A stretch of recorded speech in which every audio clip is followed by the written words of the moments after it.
Welcome to money management channel. நம்ம சேனல்லே already பாத்தீங்க அப்படின்னா குரூப் ஓரியன்டட் ஸ்டாக்ஸ் அனலைஸ் பண்ணியிருக்கோம். அதே மாதிரி செக்டர் ஓரியன்டட் ஸ்டாக்ஸே வந்து அனலைஸ் பண்ணியிருக்கோம். அது எல்லாமே நல்ல ரெஸ்பான்ஸ் வந்திருக்கு. அந்த வகையில் இன்னைக்கு போட்டியே இல்லாத பெஸ்ட் 5 மோனோபோலி கம்பெனிஸ் வந்து அனலைஸ் பண்ண போறோம். இது எல்லாமே வந்து ஐடிசி ஆகட்டும், எம்சிஎக்ஸ் ஆகட்டும், கோல் இண்டியா ஆகட்டும், சிஎஸ்டிஎல், ஐஆர்சிடிசி, இது எல்லாமே டிஃபரெண்ட் செக்டர்ல லாங் டைமுக்கு சூட்டபுளான ஸ்டாக்ஸா இருக்கு. இந்த ஸ்டாக்ஸ்ல இன்வெஸ்ட் பண்ணா இதோட ஃபியூச்சர் எப்படி இருக்குங்கிறத பத்தி தான் நம்ம இந்த வீடியோல வந்து அனலைஸ் பண்ண போறோம். மோனோபோலி ஸ்டாக் அப்படின்னா என்னன்னு பார்க்க போறோம். மோனோபோலி அப்படின்னாவே இதுக்கு வந்து காம்படிட்டர் யாருமே கிடையாது. போட்டியா வந்து எந்த ஒரு கம்பெனியும் இருக்காது. மார்க்கெட்ல வந்து இவங்க தனிச்சையா செயல்படுவாங்க. இது வந்து செக்டர் ஓரியன்டட் கம்பெனிஸா இருக்கலாம், இல்லைன்னா ஸ்டாக் ஸ்பெசிபிக் கம்பெனிஸாவும் இருக்கலாம். மேக்சிமம் வந்து பாத்தீங்க அப்படின்னா எந்த ஒரு சூழ்நிலையிலும் இவங்க வந்து growth வந்து நல்ல ஒரு இம்ப்ரூவ்மெண்ட் ஆயிட்டே இருக்கும். growth ஓரியன்டட் ஸ்டாக்ஸாவும் இருக்கும். இந்த மாதிரி குவாலிட்டியான ஸ்டாக்ஸ் எல்லாமே நம்ம வந்து போர்ட்ஃபோலியோல இருக்கணும்னு எல்லாருமே ஆசைப்படுவோம். நம்மளோட போர்ட்ஃபோலியோலயும் இந்த மாதிரி செக்டர் ஸ்பெசிபிக்கோ, ஸ்டாக் ஸ்பெசிபிக்கோ, மோனோபோலி கம்பெனிஸ் வந்து டெஃபினட்டா வந்து போர்ட்ஃபோலியோல கன்சிடர் பண்ணணும். லாங் டைம்ல இந்த ஸ்டாக்ஸ் எல்லாமே நல்ல ஒரு ரிட்டர்ன் கொடுக்கக்கூடிய ஸ்டாக்ஸா இருக்கும். ஒரு சில ஸ்டாக்ஸ் வந்து மல்டிபேக்கர் ஸ்டாக்ஸா கூட நம்ம போர்ட்ஃபோலியோல அமையறதுக்கு நிறைய வாய்ப்பு இருக்கு. இப்ப நம்ம டிஸ்கஸ் பண்ண ஸ்டாக்ஸ்ல இருந்து ஃபர்ஸ்ட் ஸ்டாக்கா நம்ம அனலைஸ் பண்ண போறது ஐஆர்சிடிசி. ஐஆர்சிடிசியை பொறுத்த வரைக்கும் இது வந்து ரயில்வே டிபார்ட்மெண்ட்ல ஒரு முக்கியமான கம்பெனியா இருக்கு. மெயினான இவங்களோட ஒர்க்னு பாத்தீங்க அப்படின்னா புக்கிங்ல இருக்கிறாங்க, கேட்டரிங் இருக்காங்க. ஸோ இது ரெண்டுமே உங்களுக்கு ஒரு மெயின் பிசினஸா இருக்கு. டூரிசம் பேஸ் பண்ணி இந்த கம்பெனி எல்லாம் நல்லா க்ரோ ஆயிட்டே இருக்கு. இது ஒரு லார்ஜ் கேப் கம்பெனியா இருக்கு. இதுக்கு ஸ்ட்ராங்கான ப்ரொமோட்டர் ஹோல்டிங் இருக்கிறாங்க. இயர் பை இயர் நல்லா வந்து பாத்தீங்க அப்படின்னா இந்த கம்பெனி இம்ப்ரூவ் ஆயிட்டே இருக்கு. இந்த கம்பெனியை பொறுத்த வரைக்கும் இதோட டூரிசம் ஃபியூச்சர் எப்படி இருக்குன்னு பாத்தீங்கன்னா நெக்ஸ்ட் 5 to 10 இயர்ஸ்ல வந்து நல்ல ஒரு ரிட்டர்னை கொடுக்கும். அப்பெல்லாம் வந்து இந்த கம்பெனிஸ் எல்லாமே நல்லா பர்ஃபார்ம் பண்றதுக்கு வாய்ப்பு இருக்கு. ஸோ ஐஆர்சிடிசியை பொறுத்த வரைக்கும் கவர்மெண்ட் கம்பெனியா இருந்தாலும் ஒரு மோனோபோலி கம்பெனியா தான் இருக்கு. இதுக்கு இன்னும் வந்து அந்த அளவுக்கு காம்படிட்டர் மார்க்கெட்ல யாரும் இல்ல. ஒரு குறிப்பிட்ட டைம் பீரியட் வந்து ஒரு நல்ல மூவ்மெண்ட் இல்லாம இப்பதான் ஒரு ரேலி ஸ்டார்ட் ஆயிருக்கு. லாங் டர்ம் பாயிண்ட் ஆஃப் வியூல இந்த ஸ்டாக்கை வந்து நம்ம வந்து கன்சிடர் பண்ணலாம். நெக்ஸ்ட் கம்பெனி எம்சிஎக்ஸ் பத்தி பார்க்க போறோம். எம்சிஎக்ஸ் வந்து ஒரு எக்ஸ்சேஞ்ச், அதாவது ஒரு பிளாட்ஃபார்மா இது செயல்படுது.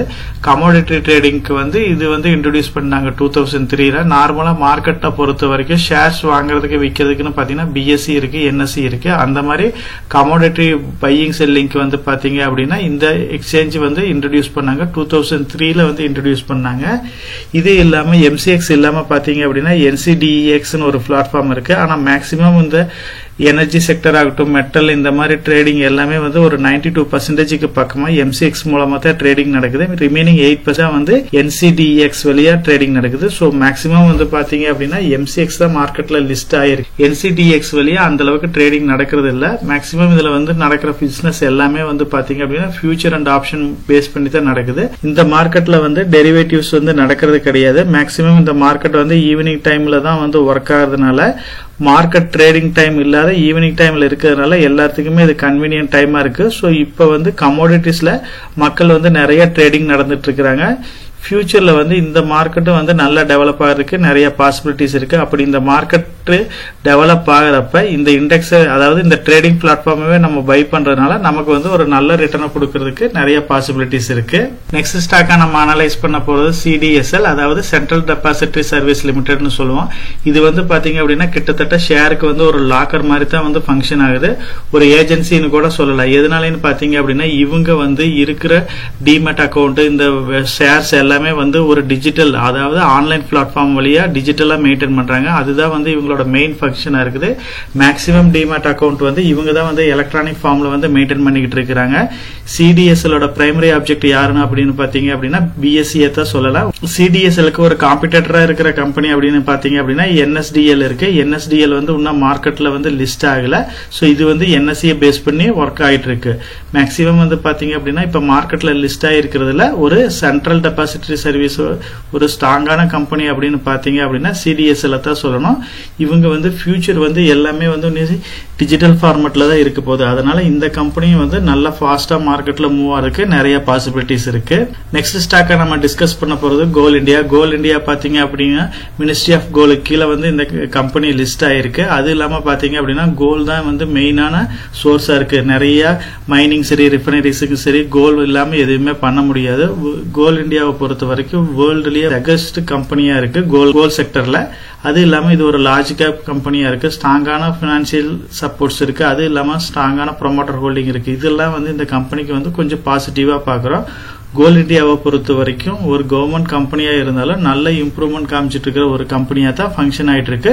ஃபியூச்சர்லயும் வந்து கோலோட தேவை வந்து ஜாஸ்தியா தான் இருக்க போகுது. அதனால இந்த கம்பெனிக்கு உண்டான டிமாண்ட் வந்து எப்பயுமே மார்க்கெட்ல இருந்துகிட்டு தான் இருக்க போகுது. நெக்ஸ்ட் ஸ்டாக் பார்க்க போறது எல்லாரோட எவர்கிரீன் ஸ்டாக்கா இருக்கிற ஐடிசி ஸ்டாக்கை பத்தி தான் பார்க்க போறோம். ஐடிசியை பொறுத்த வரைக்கும் இவங்களுக்கு மெயினான பிசினஸ் அப்படின்னாவே வந்து டொபாக்கோ பிசினஸ் தான் வந்து நம்ம சொல்லுவோம். டொபாக்கோ வந்து ஒரு விருப்பமான பிசினஸா இல்ல அப்படின்னாலும் தவிர்க்க முடியாத பிசினஸா தான் இருக்கு. உண்மையே மார்க்கெட்ல ஒரு 20 இயர்ஸ்க்கு இந்த பிசினஸ் வந்து எந்த ஒரு ப்ராப்ளமும் இல்லாம ரன் ஆகிட்டு இருக்கத்தான் போகுது.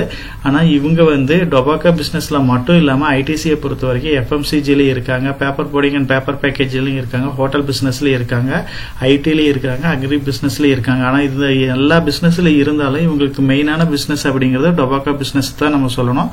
டொபாக்கோ பொறுத்து தான் இவங்களுக்கு ரீசெண்டா வந்த ரிசல்ட்ஸ்ல வந்து அந்த அளவுக்கு இம்ப்ரூவ்மெண்ட் காமிக்காதனாலதான் இந்த ஸ்டாக் வந்து கொஞ்சம் நியூட்ரலா ட்ரேட் ஆயிட்டு இருக்கு.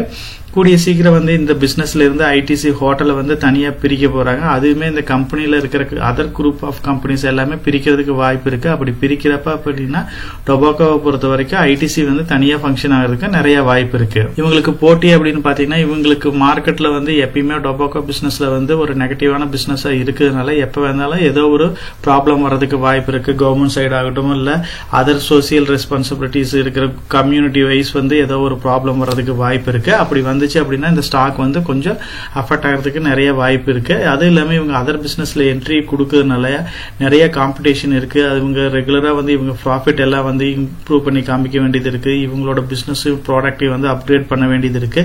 நிறைய நியூ இன்வெஸ்ட்மெண்ட்க்கு தேவைப்படுது. நம்பர் ஆஃப் பிசினஸ் இருக்கிறது எல்லாமே இவங்க நிறைய டிஃபிகல்டிஸ் வந்து ஹேண்டில் பண்ண வேண்டியது இருக்கு. அது இல்லாம ஐடிசியை பொறுத்த வரைக்கும் பிரிட்டிஷ் அமெரிக்கன் டொபாக்கோ வந்து அவங்க பேரண்ட் கம்பெனியில் கொஞ்சம் ப்ராப்ளம் இருக்கிறதுனால ஐடிசியில் இருக்க ஹோல்டிங்ஸை வந்து கொஞ்சம் குறைக்கிறதுக்கு நிறைய வாய்ப்பு இருக்கு. அப்படி குறைச்சாலும் இந்த ஸ்டாக் வந்து கொஞ்சம் செல்லிங் பிரஷர் வருது. இப்பதான் ரீசெண்டா மார்க்கெட்ல பாத்தீங்க அப்படின்னா ஐடிசி வந்து அதோட பேரண்ட் கம்பெனியா இருக்கிற பிரிட்டிஷ் அமெரிக்கன் டொபாக்கோ மார்க்கெட் கேபிட்டலை விட ஜாஸ்தியாகி வேர்ல்டுலேயே 3rd மோஸ்ட் கம்பெனியா வந்து ட்ரேட் ஆயிட்டு இருக்கு. இவங்க வந்து எஃப்எம்சிஜிலேயே நல்லா குரோ ஆயிட்டு இருக்காங்க. இதுக்கு முன்னாடி பாத்தீங்க அப்படின்னா அதானி, வில்மர், பிரிட்டானியா, பார்லி இதுக்கு கீழே ட்ரேட் ஆயிட்டு இருந்த கம்பெனி ஃபுட் ஸ்பேஸ்ல வந்து ஃபர்ஸ்ட் பிளேஸ்ல வந்திருக்காங்க. ப்ரீவியஸ் இயர்ல வந்து 4th பிளேஸ்ல இருந்தது, இப்ப டாப் லேயரா வந்திருக்காங்க. இது எல்லாமே வந்து ஐடிசிக்கு வந்து ஒரு பாசிட்டிவான மூவ்மெண்டா தான் இருக்கு. எஃப்எம்சிஜிலயும் வந்து இவங்க ஃபாஸ்டா மூவ் ஆயிட்டு இருக்காங்க. அந்த வந்து வைஸ் பாத்தீங்க அப்படின்னா இவங்க சேல்ஸ் ஆகட்டும், ரெவென்யூ ஆகட்டும், இது எல்லாமே வந்து ரொம்ப ஃபாஸ்டா குரோ ஆயிட்டு இருக்கிற கம்பெனியா இருக்குது. ஐடிசியை பொறுத்த வரைக்கும் இவங்க வந்து ஐடி கம்பெனிலேயே இப்ப ரீசெண்டா நிறைய இன்வெஸ்ட்மெண்ட் பண்ணிட்டு இருக்காங்க. இப்ப ரீசெண்டா கூட சவுதி அரேபியால கூட ஒரு குளோபல் பிரான்ச் வந்து ஓபன் பண்றாங்க. இது எல்லாமே வந்து அதர் செக்டர்லயே நல்லா இம்ப்ரூவ் ஆகிறதுக்கு நிறைய பாசிட்டிவ் சைன்ஸை காமிச்சிட்டு இருக்காங்க. அது இல்லாம பாத்தீங்க அப்படின்னா கிளவுட் கிச்சன் பிசினஸ்ல இவங்க என்ட்ரி கொடுக்குறாங்க. ஃபுட் டெலிவரி ஆப் இந்த மாதிரி நிறைய இன்ட்ரோடியூஸ் பண்ணி அந்த செக்டர்லயே இவங்க வந்து டாப்பா மூவ் ஆயிட்டே இருக்கிறாங்க. இவங்களுக்கு மெயினான பிசினஸ்ன்றது பாத்தீங்க அப்படின்னா நம்ம சொன்ன மாதிரி சிகரெட் பிசினஸ் தான். சோ சிகரெட் பிசினஸ் வந்து ஒரு தவிர்க்க முடியாத பிசினஸா இருக்கிறதுனால இந்தியன் மார்க்கெட்ல இந்த கம்பெனி வந்து ஒரு ஸ்டாக் ஸ்பெசிபிக் ஓரியன்டா பாத்தீங்க அப்படின்னா இவங்க மெயினான பிசினஸ் அப்படின்னா டொபாக்கோங்கிறதுனால ஐடிசி வந்து லாங் டேர்ம் பாயிண்ட் ஆஃப் வியூல கன்சிடர் பண்ணலாம். சோ இது விருப்பமில்லாத ஒரு தொழிலை செஞ்சாலும் ஆனா நல்ல ப்ராஃபிட்டை கொடுக்கிற ஒரு கம்பெனியா தான் இருக்கு. ஐடிசியை பொறுத்த வரைக்கும் பாத்தீங்க அப்படின்னா ரீசெண்டா வந்து இப்ப நடந்த பட்ஜெட்ல எந்த ஒரு டாக்ஸ் பெருசா இவங்களுக்கு போடல. எதனாலன்னு பாத்தீங்க அப்படின்னா ஆல்ரெடி வந்து இந்த சிகரெட்ஸ் எல்லாமே காஸ்ட்லியா இருக்குது. Other exported cigarette, China cigarette இந்த மாதிரி மார்க்கெட்ல நிறைய இருக்கிறதுனால ஓரளவுக்கு மேல இந்த கம்பெனில எல்லாம் டாக்ஸ் ரைஸ் பண்ணா இதோட சேல்ஸ் வால்யூம் வந்து குறையுங்கிறதுனால டாக்ஸ் போடாம இருக்கிறாங்க.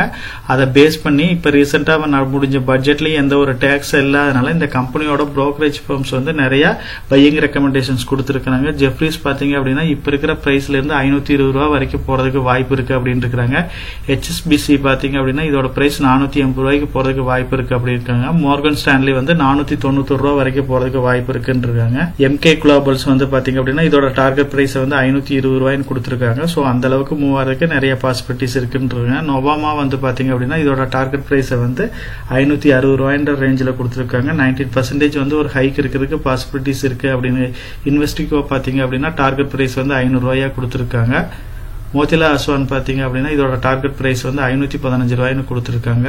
கேபிட்டல் வந்து பாத்தீங்க அப்படின்னா இதோட டார்கெட் பிரைஸ் வந்து 464 ரூபாய்னு கொடுத்திருக்காங்க. சோ எல்லாமே வந்து இப்ப ட்ரேட் ஆயிட்டு இருக்கிற 435 பிளஸ் ஆர் மைனஸ்ல ட்ரேட் ஆயிட்டு இருக்கு. இதுக்கு மேல போறதுக்கு தான் நிறைய வாய்ப்பு இருக்கு அப்படின்னு இருக்காங்க. இப்ப வந்து இந்த கம்பெனி வந்து இந்த அளவுக்கு நியூட்ரலா ட்ரேட் ஆகிறதுக்கு ஒரே காரணம் வந்து இப்ப வந்து ரிசல்ட்ஸ்ல வால்யூம் growth இல்லாம வெறுமே பிரைஸ் ஹைக்ல தான் ரிசல்ட்ஸ் வந்து கொஞ்சம் பாசிட்டிவா காமிச்சதுனால தான் இந்த கம்பெனி வந்து நியூட்ரலா ட்ரேட் ஆயிட்டு இருக்கு. வரப்போற குவார்டர்ல வந்து வால்யூம் growth இருந்துச்சு அப்படின்னா இந்த ஸ்டாக் வந்து நல்ல ஒரு மூவ்மெண்ட் கொடுக்கறதுக்கு பாசிபிலிட்டிஸ் இருக்கு.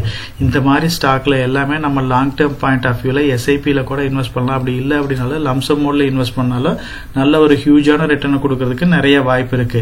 இப்ப நம்ம டிஸ்கஸ் பண்ண ஐடிசி ஸ்டாக் மாதிரி நம்ம சேனல்லயே வந்து பாத்தீங்க அப்படின்னா போர்ட்ஃபோலியோ அப்படின்னு ஒரு பிளேலிஸ்ட் இருக்கு.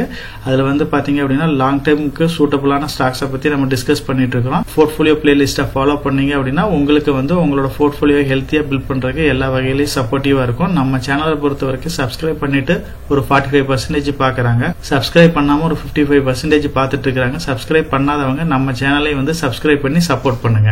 நம்ம சேனல் மெம்பர் கம்யூனிட்டியில போர்ட்ஃபோலியோ அப்டேட், அதாவது என்னோட போர்ட்ஃபோலியோல என்ன ஸ்டாக் பை பண்றேன், என்ன ஸ்டாக் செல் பண்றேன், என்னென்ன சேஞ்சஸ் பண்ணிட்டு இருக்கேன், இதை பத்தி இன்ஃபர்மேஷன்ஸ் வந்து ஷேர் பண்ணிட்டு இருக்கேன். டெய்லி மார்க்கெட் அப்டேட் வந்து முடிஞ்ச வரைக்கும் போஸ்ட் பண்ணிட்டு இருக்கேன். கார்பரேட்ல என்னென்ன ஈவென்ட் இருக்கு, நம்மளோட இந்திய எக்கனாமியை பத்தி ஒரு சில யூஸ்ஃபுல்லான இன்ஃபர்மேஷன்ஸ் எல்லாமே ஷேர் பண்ணிட்டு இருக்கோம். மெம்பர் கம்யூனிட்டியில ஜாயின் பண்ணி இதை ரெகுலரா ஃபாலோ பண்ணீங்க அப்படின்னா உங்களுக்கு நாலேஜ் இம்ப்ரூவ் ஆகிறது மட்டும் இல்லாம உங்களோட போர்ட்ஃபோலியோவை ஹெல்த்தியா பில்ட் பண்றதுக்கு எல்லா வகையிலையும் சப்போர்ட்டிவா இருக்கும். இப்ப டிஸ்கஸ் பண்ண இன்ஃபர்மேஷன் எல்லாம் உங்களுக்கு யூஸ்ஃபுல்லா இருக்கும்னு நினைக்கிறேன். இந்த வீடியோ உங்களுக்கு யூஸ்ஃபுல்லா இருந்துச்சு அப்படின்னா நம்ம சேனலை வந்து சப்ஸ்கிரைப் பண்ணுங்க, நம்ம வீடியோவை லைக் பண்ணுங்க, ஷேர் பண்ணுங்க. கமெண்ட் செக்ஷன் ஓப்பனா தான் இருக்கு. சோ இந்த வீடியோ பத்தி உங்களோட ஒப்பீனியன் என்ன, இதுல என்னென்ன டவுட்ஸ் இருக்கு அப்படின்னு நீங்க கமெண்ட் செக்ஷன்ல போஸ்ட் பண்ணீங்க அப்படின்னா உங்களுக்கு மட்டும் இல்லாம நம்ம வியூவர்ஸ் எல்லாத்துக்குமே நல்ல ஒரு சப்போர்ட்டிவா இருக்கும். நான் ஒரு செபி ரிஜிஸ்டர்ட் அட்வைசர் கிடையாதுங்க. நம்ம சேனல்ல போடுற வீடியோக்கள் எல்லாமே வந்து பாத்தீங்கன்னா எஜுகேஷனல் ஆர் இன்ஃபர்மேஷன் பர்பஸ்க்கோசரம் போஸ்ட் பண்ற வீடியோக்கள் தாங்க. இன்வெஸ்ட்மெண்ட்னா கண்டிப்பா ரிஸ்க் இருக்கும். அதனால நீங்க உங்க பினான்சியல் அட்வைசர் டிஸ்கஸ் பண்ணியோ இல்ல நீங்களா ஓன் டிசிஷன் எடுத்தோ இன்வெஸ்ட் பண்ணுங்க.